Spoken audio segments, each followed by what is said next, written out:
অসুস্থ ব্যক্তি যার জন্য দোয়া করেন ফেরেশতারাও। সুবহানাল্লাহ।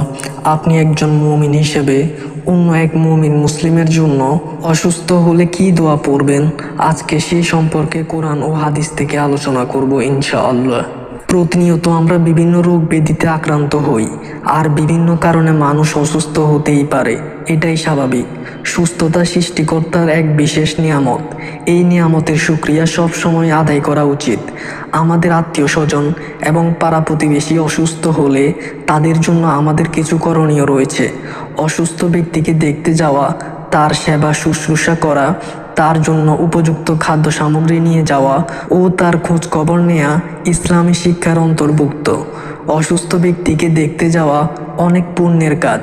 হাদিসে এসেছে, হযরত আলী রাদিয়াল্লাহু তাআলা আনহু বলেন, আমি মহানবী সাল্লাল্লাহু আলাইহি সাল্লামকে বলতে শুনেছি, যে ব্যক্তি সকালে কোনো মুসলমান রোগীকে দেখতে যায় ৭০,০০০ ফেরেশতা সন্ধ্যা পর্যন্ত তার জন্য নেক দোয়া করতে থাকে। সুবহানাল্লাহ।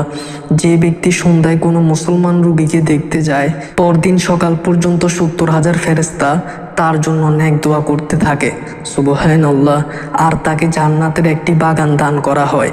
সুবহানাল্লাহ। তিরমিজি শরীফের হাদিস। রোগীর সেবা যত্ন করাকে আল্লাহ ও তার রাসূল অনেক পছন্দ করতেন।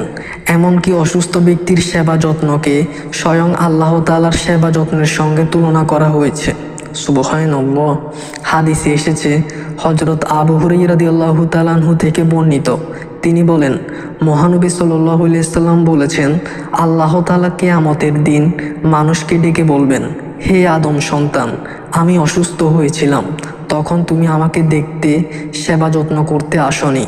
মানুষ বলবে, হে প্রভু, আপনি রাব্বুল আলামিন, আমি কিভাবে আপনার সেবা করব? আল্লাহ তাআলা তখন বলবেন, তুমি কি জানতে পারোনি যে আমার অমুক বান্দা অসুস্থ ছিল, কিন্তু তখন তুমি তাকে দেখতে যাওনি? তুমি কি জানতে না যে তুমি যদি তাকে, অর্থাৎ ওই অসুস্থ ব্যক্তিকে দেখতে যেতে, সেবা যত্ন করতে, তাহলে সেখানে আমার দেখা পেতে? সুবহানাল্লাহ। মুসলিম ও মিশকাত শরীফের হাদিস। রোগীর সেবা যত্ন করার মাধ্যমে আমরা সহজেই আল্লাহ তাআলার সন্তুষ্ট অর্জন করতে পারি। আমরা যখন কোনো রোগীকে দেখতে যাব, তখন তার পূর্ণ কর্মগুলো স্মরণ করে কথা বলতে পারি। কেননা হাদিসে এসেছে, রাসূলুল্লাহ সাল্লাল্লাহু আলাইহি সাল্লাম বলেন, যখন তুমি কোনো রোগীর কাছে যাবে কিংবা মরণোত্তর ব্যক্তির কাছে যাবে, তখন তার সঙ্গে মঙ্গলজনক কথাবার্তা বলো। কেননা তুমি যা বলো, ফেরেশতাগণ তার উপর আমিন আমিন বলতে থাকে। মিশকাত ও মুসলিম শরীফের হাদিস। সুবহানাল্লাহ। রোগী দেখতে যাওয়া ও তার সেবা করার মধ্যে রয়েছে অনেক পুণ্য। এমনকি আকাশ থেকেও ফেরেশতা তার জন্য দোয়া করতে থাকেন।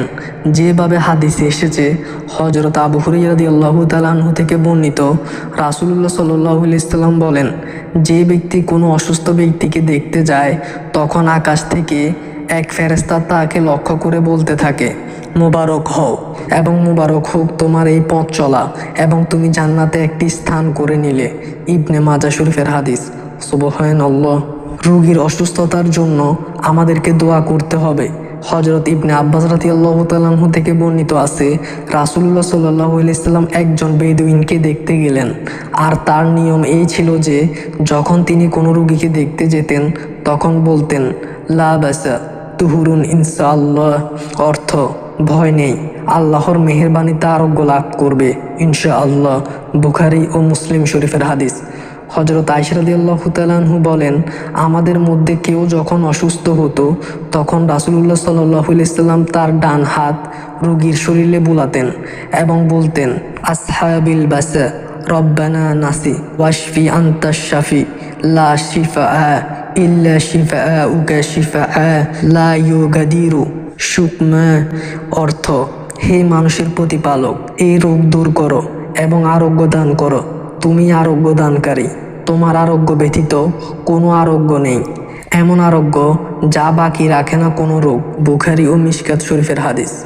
আল্লাহ রাব্বুল আলামিনের কাছে প্রার্থনা, তিনি যেন অসুস্থদের কষ্ট দূর করে আরোগ্য দান করেন, আর আমাদেরকে তার নিরাপত্তার চাদরে আবৃত করে রাখেন এবং সব বালা মুসিবত থেকে মুক্ত রাখেন।